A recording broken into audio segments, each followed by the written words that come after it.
Bonjour. Là, on est rendu dans la leçon 20 du chapitre de la maths du GED. Le chapitre 10, c'est un petit peu d'un mishmash de différentes choses. Là, on va commencer avec les exposants. On va parler un petit peu de la notation scientifique à nouveau, à cause qu'on a parlé des exposants. Puis là, on va voir des différents problèmes écrits que vous pourriez voir sur le test. Je suis pas vraiment sûr pourquoi ils ont mis tout ça ensemble, mais en tout cas, on va aller à travers. Ça devrait être assez vite. Fait que, première chose, exposant, puis les racines. Fait que, qu'est-ce qu'un exposant? On a des exemples. Ici, on a 5 à la 3. Puis la première chose que je vais vous expliquer, c'est comme ça qu'on dit un exposant. On dit 5 à la 3. Ici, c'est 12 à la 2, ou quand c'est un 2, on peut dire au carré aussi. Fait que 12 au carré ou 12 à la 2. Ici, on a 2 à la 5.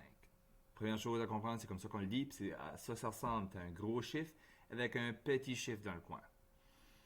Qu'est-ce que ça veut dire un exposant? Un exposant te dit combien de fois de multiplier le chiffre par lui-même.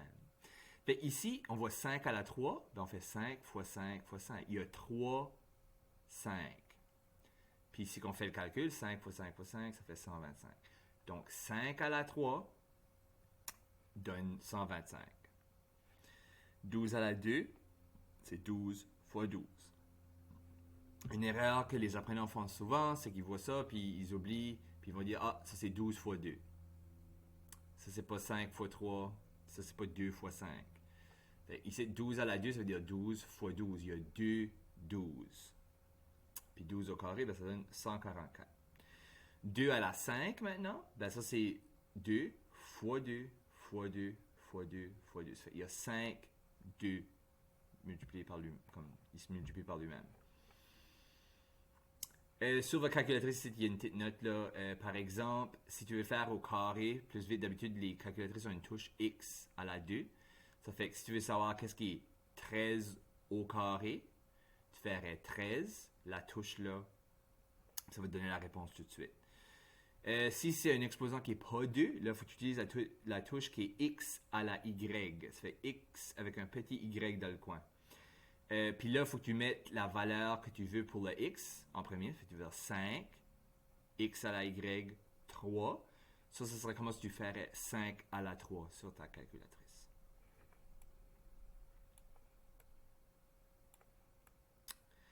Ici, il y a d'autres exemples, c'est ça. Là, des choses à remarquer. Si c'est un chiffre à la 1, ça va donner le chiffre qui est là. Fait que 2 à la 1, c'est 2. 9 à la 1, c'est 9. 7 à la 1, c'est 7. 1 million à la 1, ça serait 1 million. Là, l'autre chose qui est un petit peu bizarre, mais c'est juste comme ça que c'est. À la 0, peu importe le chiffre, ça va toujours donner 1. Fait que si tu fais 4 à la 0, la réponse est 1. Si tu fais 3 à la 0, la réponse est 1. 10 à la 0, c'est 1. 100 à la 0, c'est 1. 2 millions à la 0, c'est 1. OK? Fait que ça, c'est quelque chose à se souvenir. Ici, il y a juste des exemples avec le 10, par exemple. Ça fait que 10 à la 1, ben, c'est 10. 10 à la 2, c'est 10 fois 10 qui fait 100.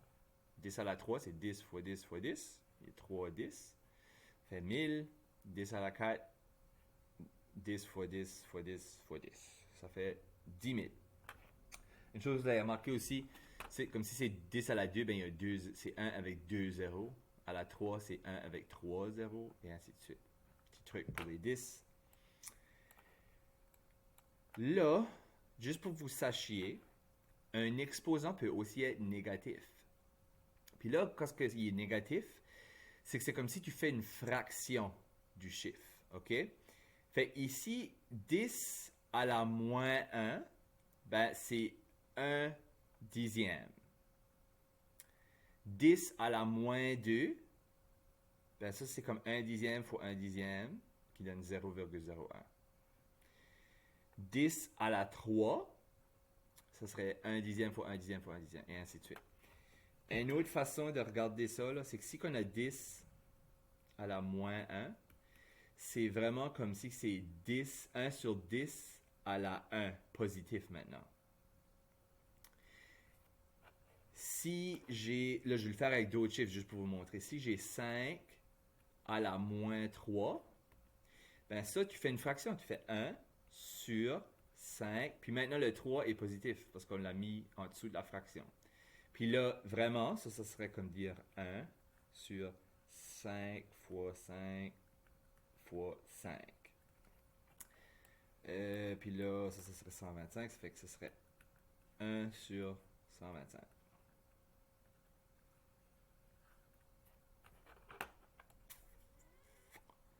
Juste pour vous montrer, c'est ça que c'est avec les exposants négatifs. Je pense pas qu'il faut aller travailler trop avec ça, mais c'est quand même important de savoir. Vous allez voir sûrement dans la notation scientifique quand tu fais des vraiment petits chiffres. Fait que juste une petite révision ici, ils disent la distance entre la Terre et le Soleil est d'environ 149 millions de kilomètres. Écrivez la distance en notation scientifique. Notation scientifique, vous vous souvenez, il faut que le premier chiffre, on peut juste avoir entre 1 et 9. On peut rien avoir d'autre. Fait ici, ça va être 1,49 fois 10 à la quelque chose qu'on va trouver. Fait on peut pas mettre 14,9, ça c'est trop gros. On peut pas mettre 0,1, ça c'est trop petit. Fait on va mettre 1,49 fois, c'est toujours fois 10 à la quelque chose. Fait qu'ici, combien de places qu'on a bougé la virgule? 1, 2, 3, 4, 5, 6, 7, 8. Fait que ça va être 10 à la 8. 1, 2, 3, 4, 5, 6, 8. Ouais, ça c'est. Lors d'une expérience scientifique, la masse d'un échantillon est de 2 fois 10 à la moins 5 kg. Fait qu'ici, on a 10 à la moins 5, ça va être un vraiment petit chiffre. Fait là, il veut la notation standard, il veut juste qu'on écrive le chiffre. Ça veut dire, ici, ça va être, il va y avoir un 2, puis il va y avoir des zéros en avant, ok?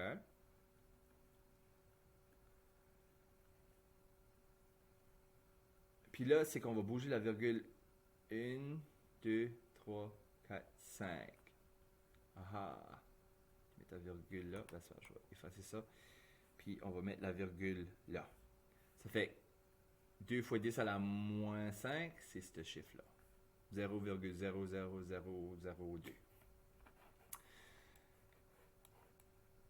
Trouvez chaque valeur. N'utilisez pas la calculatrice. Je veux dire, ici, comme 2 à la 4.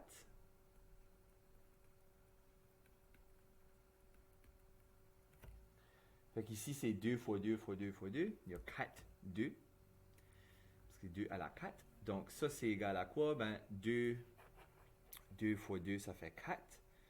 4 fois 2, ça fait 8. 8 fois 2, ça fait 16. Fait comme là, c'est 16. Ici, on a 1 à la 6. Oh, ça. 1 fois 1 fois 1 fois 1 fois 1 fois 1. 3, 4, 5, 6. Ouais, il y a 6, 1. Ben, ne dérange pas. 1 fois 1, ça fait 1. Ça va être 1. Après, on a 3 à la 3. 3 fois 3 fois 3. 3 fois 3, ça fait 9. 9 fois 3, ça fait 27.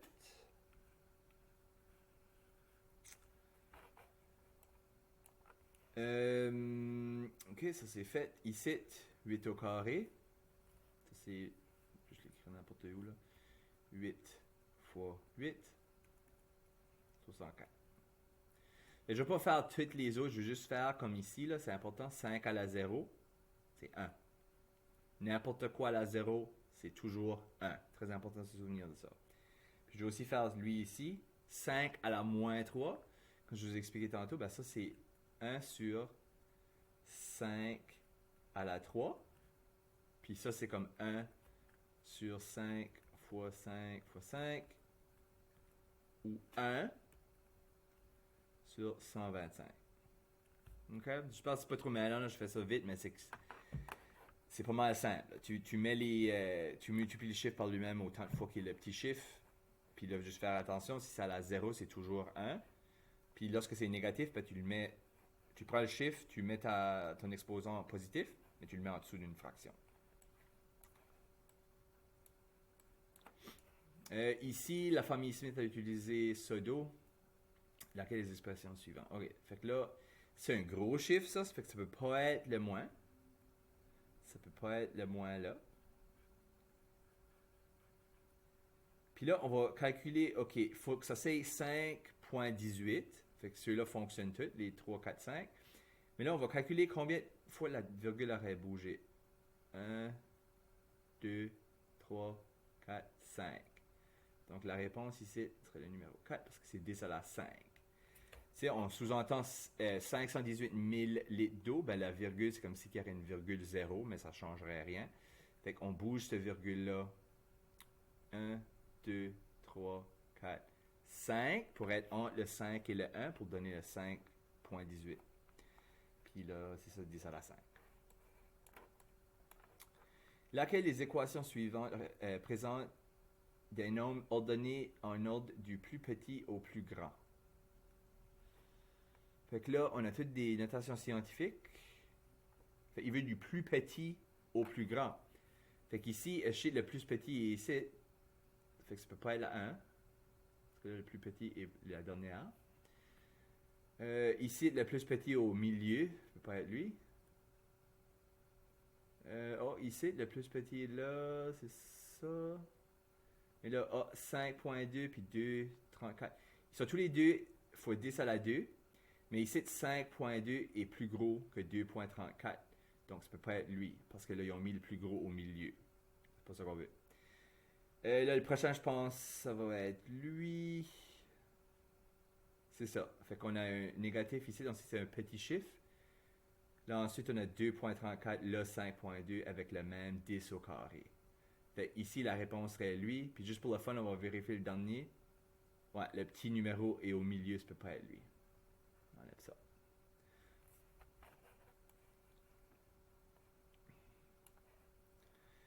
Là, on va juste parler de la racine carrée. C'est assez simple. C'est juste le contraire de au carré. C'est comme le contraire d'un exposant. Fait qu'ici, si on a un carré avec un aire de 25 cm², ben, on veut savoir combien qu'il y a sur le côté. Ben, il y en a 5. Parce que pour faire un carré, il faut que les deux côtés soient égaux. Puis ça va être 5 fois 5 qui donne 25. Parce que c'est 5 fois 5 qui donne 25. Oh. Ça fait que la réponse ici, x, serait 5.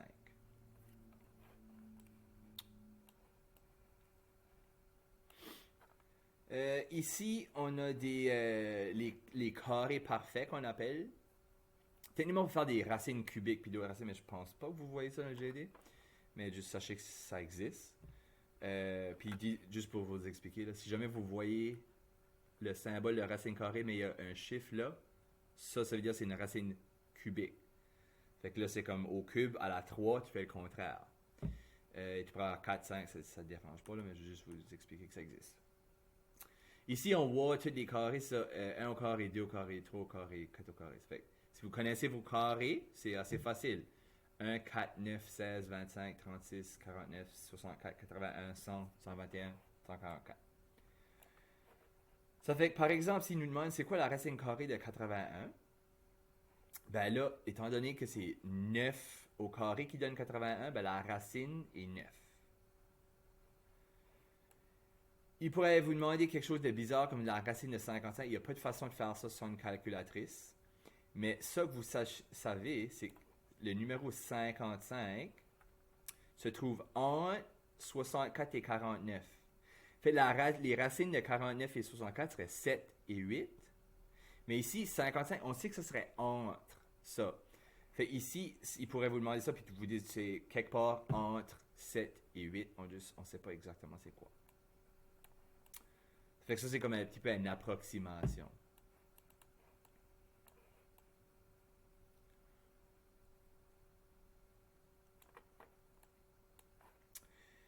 Ici, il nous montre la résolution du problème à l'envers, juste parce que le GED, c'est des choix multiples. Hein.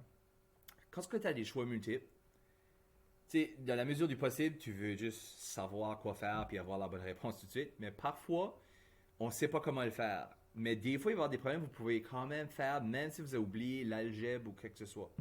Comme ici, la somme de 3 nombres consécutifs, c'est 30. Quels sont les nombres? Il y a une façon de le faire algébriquement ici. Mais, vous avez des options de réponse. Ça fait que vous pouvez les vérifier essentiellement. C'est la somme de 3 nombres consécutifs. Ça fait qu'on a tous des nombres consécutifs ici. Fait que si tu commences avec l'option 1, puis tu vas le faire, tu dis, OK, 6 plus 7 plus 8, ça donne 21. C'est pas 30, ça ne fonctionne pas. On sait que c'est pas la 1. 8, 9 et 10, ça fait que si on fait 8 plus 9 plus 10, ça donne 27. Pas encore la bonne réponse. L'option 3, par exemple, c'est qu'on fait 9 plus 10 plus 11. Ah, là, ça nous donne 30. Fait que c'est ça la réponse. Parce que ici, tu aurais pu faire 3 nombres consécutifs égales à 30. Tu aurais pu dire x plus 1 plus x plus 2 égale à 30. Isoler ton x, puis ça t'aurait trouvé 9 pour ton x. Puis ensuite de ça, tu as rajouté 1 pour le prochain, puis 2 pour le prochain. Puis ça t'aurait donné ça. Mais si jamais tu arrives sur le test, puis il y a des options, s'il y a une façon de le vérifier, puis juste trouver la bonne réponse, faites ça comme ça.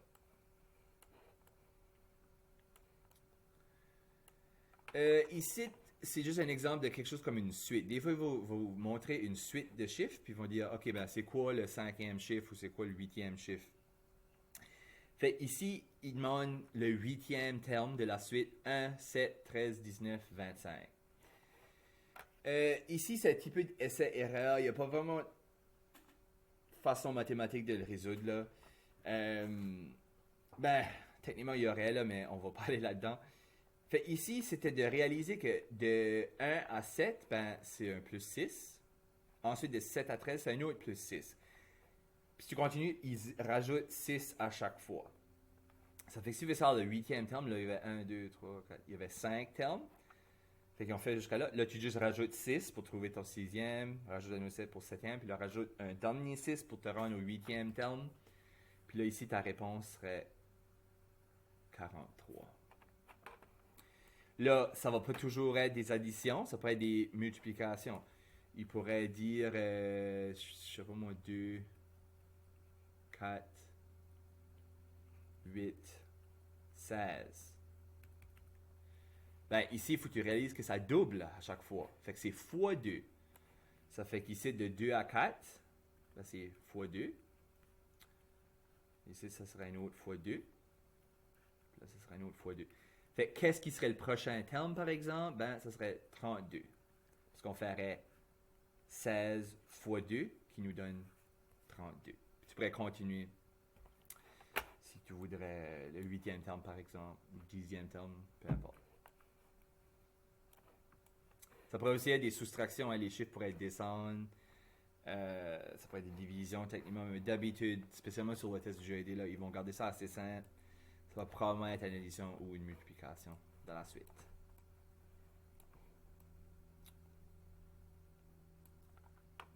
Fait qu'ici, un exemple. Pour la fonction y égale à 3x moins 4, quels nombres sont nécessaires pour compléter le tableau ci-dessous? Fait ici, on pourrait le faire, là, parce qu'ici, ce qu'ils ont fait, ils prennent les valeurs de x puis ils les rendent dans l'équation. Ça fait ici, ils ont fait 3 fois moins 3, moins 4, ça donne moins 13. Là, ici, ils ont valeur de x, c'était moins 2, ils l'ont mis comme le x. 3 fois moins 2, moins 4, ça donne moins 10. Parce que 3 fois moins 2, ça donne moins 6. Puis là, tu as moins 6, moins 4, tu tombes à moins 10. Okay? C'est ça qu'on va faire. On va le faire avec le 0 et le 2 pour trouver c'est quoi. Puis ça se peut que même après qu'on l'a fait la première fois, peut-être qu'on va avoir la réponse tout de suite, dépendamment de qu'est-ce que la réponse. Fait qu'ici, on va mettre 0 dans notre équation. Fait que là, on a y égale 3x moins 4. Et dire, on va mettre 3 fois 0 moins 4. 3 fois 0, ça fait 0 moins 4. 0 moins 4, c'est moins 4. OK? Fait que, là, on ne sait pas la réponse parce que là, il y en a deux. Là, ça peut être soit on sait que c'est pas celle-là, c'est pas celle-là, c'est pas celle-là. Mais ici, on a un moins 4, puis ici, on a un moins 4. Fait qu'il faut faire, ça va être 1 sur 2. Et là, on va le faire avec 2 maintenant. Y est égal à 3x. Ça fait, je vais juste l'écrire tout de suite là, pour sauver du temps. 3 fois moins 2, moins 4. 3 fois 2, excuse-moi. Fait que là, on va avoir 6 moins 4. 6 moins 4, ben, c'est 2. Donc, la réponse, c'est la 4. Parce que c'est moins 4 et 2 qui irait ici. Moins 4, puis 2. Ça irait là. À nouveau, je suis pas sûr pourquoi ce problème ici est dans la section des exposants, mais c'est là qu'ils l'ont mis. C'est un bon exemple, pareil. Fait que là, on a terminé la leçon ici. J'espère que vous avez appris quelque chose. Tu sais, les choses à se rappeler. Exposant, c'est combien de fois tu multiplies par lui-même. Puis n'importe quoi à la 0 donne toujours 1. Puis n'importe quoi à la 1 donne le chiffre qui est là. Fait que 1 million à la 1, c'est 1 million. Mais 1 million à la 0, c'est 1. Fait qu'on se verra dans la prochaine leçon.